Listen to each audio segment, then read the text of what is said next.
What is up? It is time for the Fantasy Forecast Start and Sit Show with Biggs and Greinberg. Schultz is in the back. He's running around looking through boxes, doing some stuff, pushing buttons, whatever. What's up, SCHU1Z? We are here. We're gonna do some starts and sits for the week. And if you had watched us last night on our Points After Thursday, you might have gotten some of these for free, but now you're paying with your life. Your lives. Yeah, buddy. Biggs, week 8. Hey, that's me. We're getting into the weekend here. There was a lot of movement that happened this week. There's a lot of injury news. There's people getting back healthy, a huge trade. Let's talk about some starts and sits, man. Let's talk about some starts and sits, man. All right. Well, last week I shit the bed, and I'm gonna, just own up right now. I gotta own it because sometimes you gotta own, some bad weeks. Bed, I had you gotta tell your partner, I shit in the bed. Yeah, I had 3 great weeks in a row. Go spray them off in the bathtub and throw everything in the laundry. You don't worry about it. I shit the bed. I'm gonna deal with it.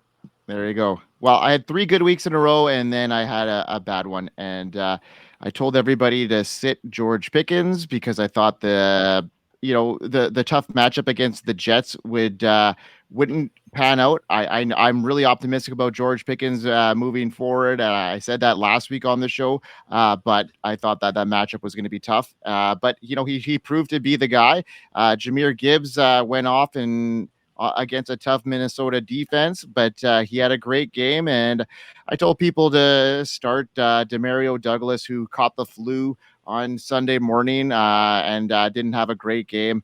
And I also told people to start Diontae Johnson, who didn't pan out very good. How about you, Biggs? How did you do last week? You know what? I'd call that a bad week. Well, I said to start Brian Robinson and Jaden Daniels, and I did both, and Jaden Daniels lost me some weeks, especially against Jax Falcone, that was a hard one to swallow. It's hard to swallow losing it. It's hard to swallow Jax Falcone. But to my knowledge, Brian Robinson did okay. Mm-hmm. And Hunter Henry, I said start him. And, he did okay, right? Monster week. And I said, sit the Buffalo wide receivers, and how'd that work out?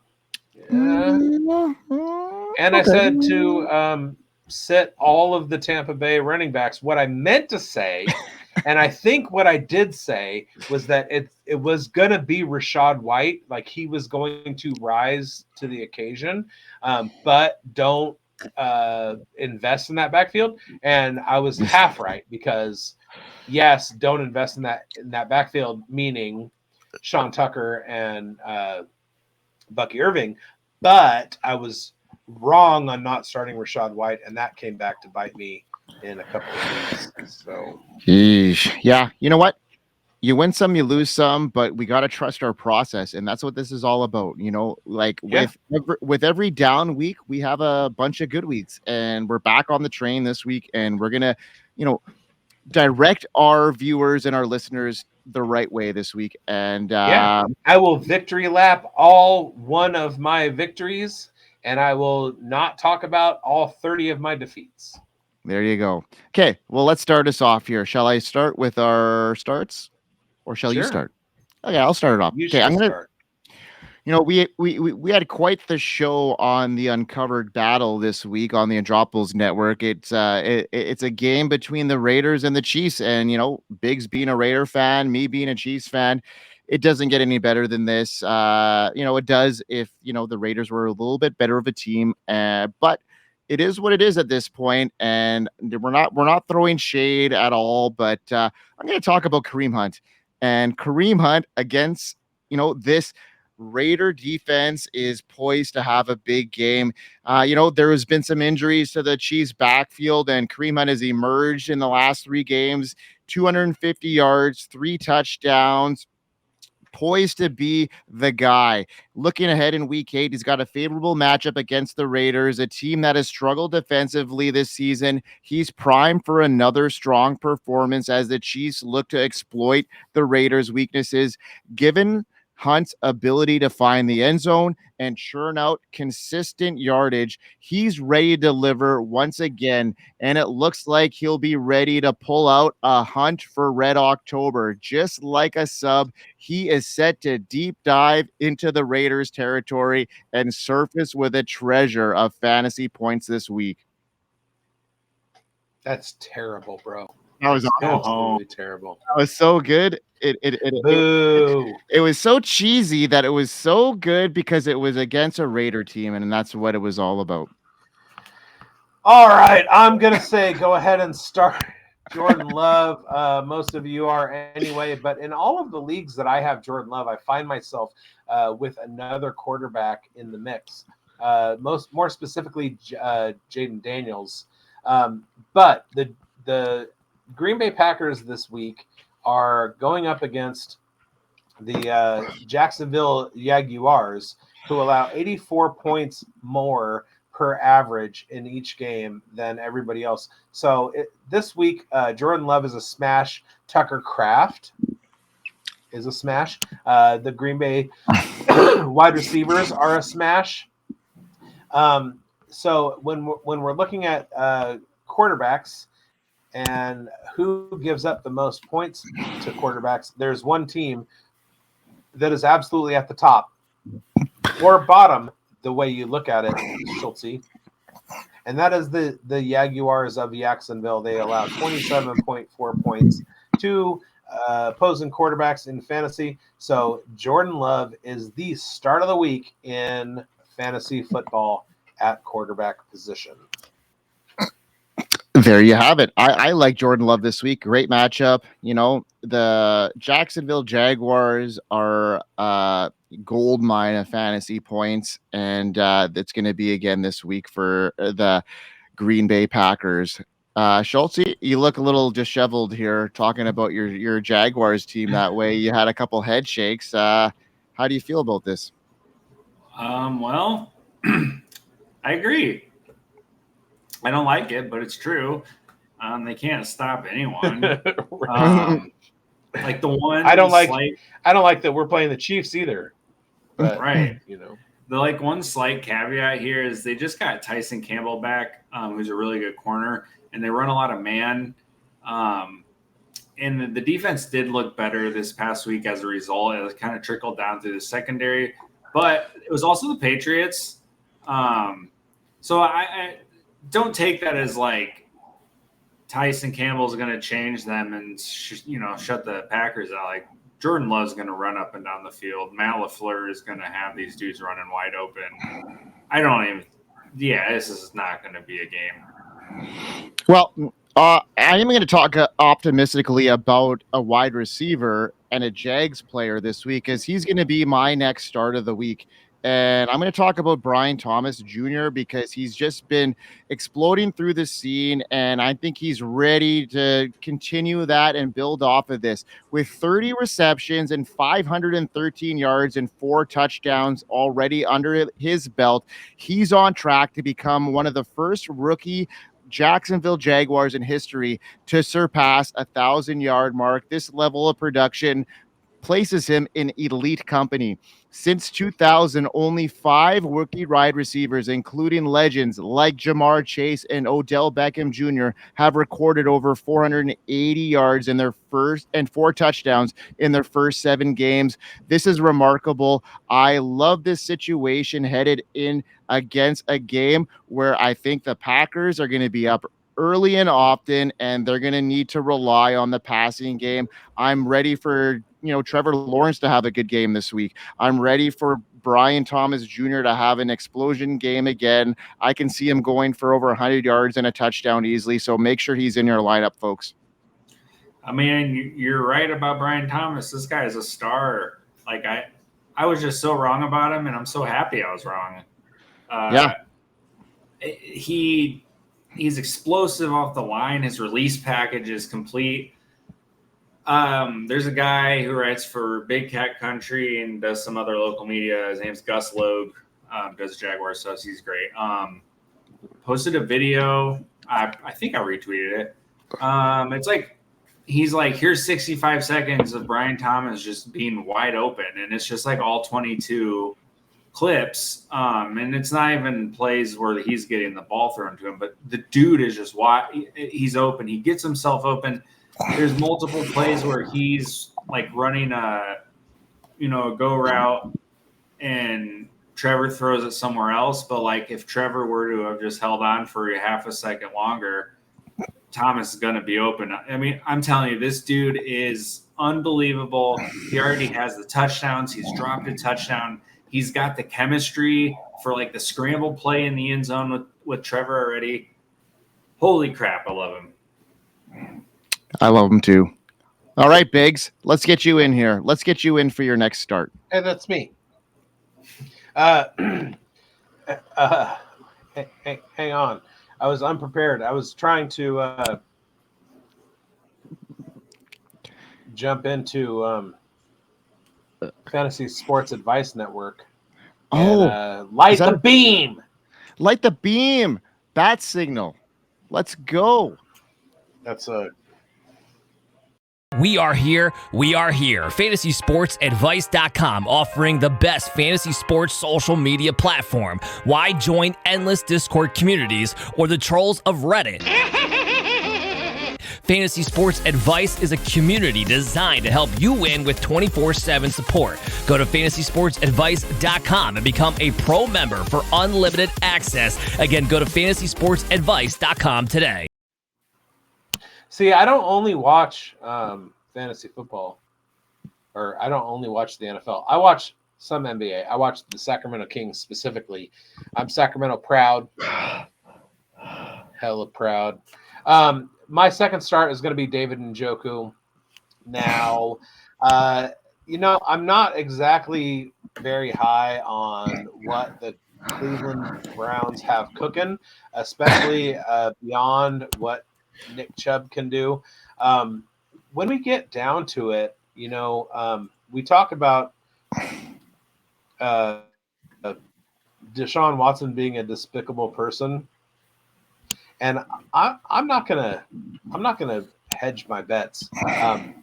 Jameis Winston is just that a person, which made it funny for him to come out and be in defense of Deshaun Watson in a video this last week out of the locker room, because Jameis, you're not a good person either. However, to that end, the Cleveland Browns this week are going up against the Baltimore Ravens. And if we look into the statistics a little bit, the Baltimore Ravens are a bottom 6 team against tight ends. It's David Njoku in that offense and not a whole lot else. So I like David Njoku this week. Yeah, I mean, he is the target machine there. As long as he's on the field, he is going to be garnering those targets. And with Jameis Winston there, I agree. I love this call, Biggs. Now, unfortunately, we're going to have to sit some people this week. Some tough calls. And who do you got first on your sit list? My first sit, and I know a lot of you won't be happy about this. Marvelous Marvin Harrison Jr. I refuse to call him by the nickname that was contrived last season while he was at Ohio State about a specific luxury auto brand. I'm not going to say it, but yeah, sit Marvelous Marvin Harrison Jr. The Arizona Cardinals have a really tough matchup this week. They're going up against the Miami Dolphins. They allow 42 points or 42 yards on average per game, fewer than everybody else in the NFL. And when we dive deep and look at what teams do against wide receivers in fantasy football, the Miami Dolphins are towards the top. They're actually number 2 in points allowed, which is 12.5 points per game. That doesn't bode well for Kyler Murray. It doesn't bode well for Marvin Harrison Jr. I'm sitting Kyler Murray in leagues that I have him, I had Jax Falcone last week. I got Fantasy Dukes this week. It's not looking good because I have to sit Kyler Murray, but I'm putting in Trevor Lawrence instead. Still, Marvin Harrison Jr., 12.5 points, tops against the Miami Dolphins, who are going to be out of the gate strong with Tua. And my dog agrees. If you can't hear him in the background, let me tell you, he does agree. Marvin Harrison Jr. is a big sit for me. You know what, Biggs? I know somebody that is in full agreement of you, and that's my boy Mason, who pegged Marvin Harrison Jr. as his villain of the week this week. So, Nice. effing right. So, he figured out that matchup, all that stuff. Like, I'm proud of him for figuring all that out, and he just went up and just said that on his own. So, yeah, man. I'm proud of me for being as smart as Mace. Come on, there you go, man. Fuck yeah! Like this kid. We're talking number one player in juniors hockey in all of Canada. Yeah, I should only hope to be in that category. You Well, bet. I heard all of North America. Well, yeah. I mean, yeah, we're talking about America's hat. So anybody who's number one in the hat is the number one in North America. Who's the number one in Mexico? You don't know. Yeah, exactly. Did they even have ice there? Yeah. Shout out to Mason. Mason. To a Mexico City ice rink? Yeah. Come on.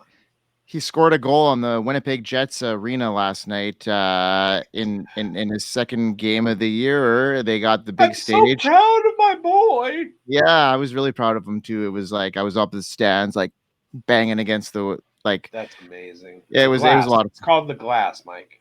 Yeah, I don't even know anymore. I'm Canadian. I'm too stupid to know anything.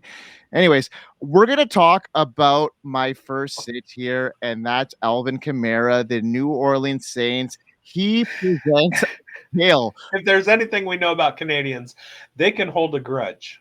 Yeah. Anyhow, we're going to talk about Alvin Kamara, and I'm worried about his outlook moving forward. The primary issue for him is the struggles in the overall decline in the Saints offense. After a promising start, the offensive coordinator, Clint Kubiak, this team has hit a rough patch, losing 5 straight games and averaging only 17 points per game during this slump. Much of the decline has traced back to the injury of quarterback Derek Carr, which has disrupted the offensive rhythm. Now we're looking at the emergence of Kendre Miller, who Biggs has gotten some promise of. He told us to pick him up a couple weeks ago on the waiver wire, and he's become, a little thorn in Kamara's, side here. Hot shot. Who led the New Orleans Saints in rushing last Thursday? Yeah, it was Kendre Miller, and we're gonna that's part of the focus here too. And with how anemic they've been, this offense without Derek Carr, they're going to be without him again this week in a tough run defense. I just think that this game against the Broncos is a tough one for Kamara. He's a reliable player in the past, but the combination of this offense that has been underperforming, the competition in targets and touches, and the decline of the production, it's just a sit this week. So Kamara is on my bench if I can. With all the buys that are not happening, he may have to be on my bench. That league that I mentioned before, which I have Brian Thomas Jr. in, to be fair, so that's good. But swallowing Jax Falcone last week, which is hard to do because he's so large. In the industry, I have Alvin Kamara, and I think I have to play him. I don't think I have a choice. However, my sit this week, my sit number 2. Now, fans of the show, I want to apologize. If you are a regular viewer of the Fantasy Forecast, which I know you are because you love the best experts in redraft, ESPN and Yahoo leagues in fantasy football, and that's me and Greinberg and Schultze, you watched our waiver wire show in which I finally capitulated and said, pick up Alexander Mattison. Well, You did that because you are a loyal follower of the show. And now I'm telling you that you have him on your roster, sit him, put him on your bench for this week because he's going up against the Kansas City Chiefs. He's going against the entire Chiefs kingdom. It's not a kingdom, it's a chiefdom. He's going against the Chiefs, and they're going to absolutely shut everything down about the Raiders this week. And I don't have designs on anybody on the Raiders doing anything good except for possibly Brock Bowers. Now, when Gardner Minshew gets hurt and Carter Bradley and then he gets hurt and then Desmond Ridder come in, he's going to be able to catch some passes from those guys. But Madison's going to have no room to run. Kobe Myers is still hurt. Trey Tucker has not done anything. He might with Desmond Ridder, but other than that, do not play anybody on the Raiders, especially Alexander Mattison. There you have it. I said that so many times on the Uncovered show. There you have it. And I wouldn't start Madison either. The Chiefs are a tough run defense, and there's going to be tough treading for the Raiders in general this week, unfortunately. My next sit of the week is somebody that I told you to start last week, and Diontae Johnson is a player he's got on my bench. Andy Dalton, car accident this week, might not be playing, or he's not playing actually, and Bryce Young is now the quarterback, and we know what happens when Bryce Young throws the ball. He can't see over his offensive line, and it means bad things for Diontae this week. They have a tough matchup as well. They're playing a team that is very good against the pass, and I'm not too high on Diontae. He's playing the Broncos, and the Broncos are very good against the pass. And unfortunately, with Bryce Young there, I might have had to start him in my flex position if Andy Dalton would be the starter. But with that car accident, I'm just out on Diontae, unfortunately, because he's a guy I got a lot of shares of in my leagues, a ton of shares of Diontae because of how, under the radar he went in the offseason, and he's helped me out a lot. But this week, I think he's going to hurt me.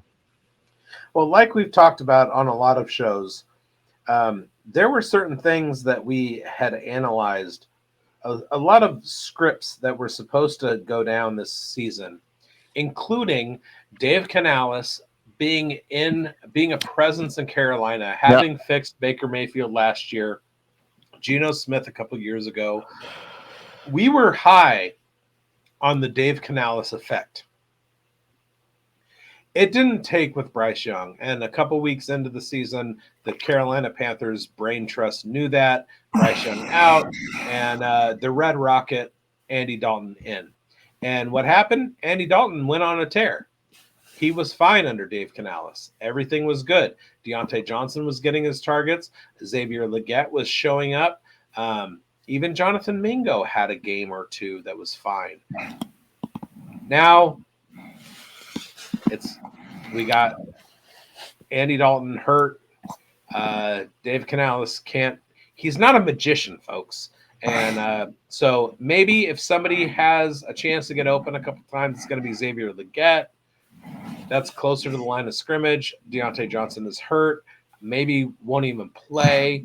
It's a bad scene for Diontae in general. Yeah, unfortunately, because 2 weeks ago he was going off. So who's your next sit of the week here, Biggs? I already said both of them, Marv and Madison.